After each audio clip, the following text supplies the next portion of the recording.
Dicle'in, Mezopotamya'da medeniyetin sesi,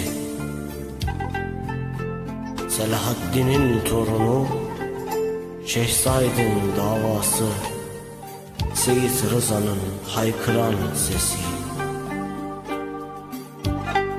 Diyarbakır zindanında Mazlum Doğan'ın kırılmayan iradesi, Abi Musa'nın tükenmeyen kalemi, Kemal Pir'in grevdeki 55. günü.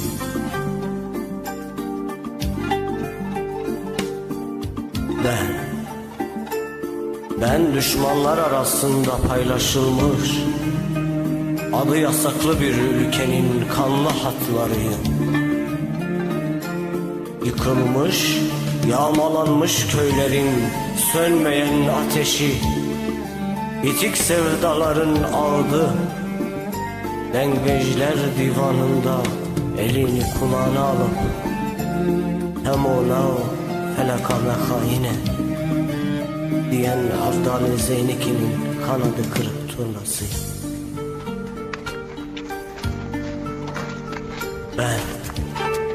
Ben ay ışığında roboske yürüyen bir delikanlıyım. Uğur'un yaşı, Ceylan'ın iri gözleriyim. Sokak ortasında vurulan Taybet Ana'nın oğluyum. Cemila'nın buzluktaki küçük bedeniyim.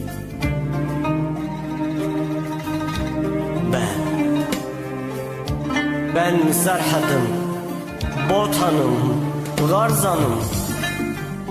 Geliyor Zilan'da kan kokusu ve katliamın izi. Dersim 38'de kaybolan küçücük bir kız çocuk. Zap suyunda yürüyen bir gerillanın ayak sesi.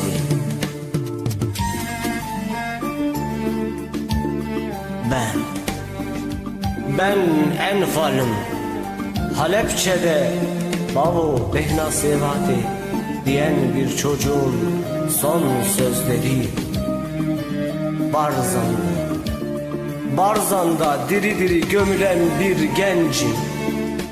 Düşmana teslim olmayan, bedeni uçan kadının.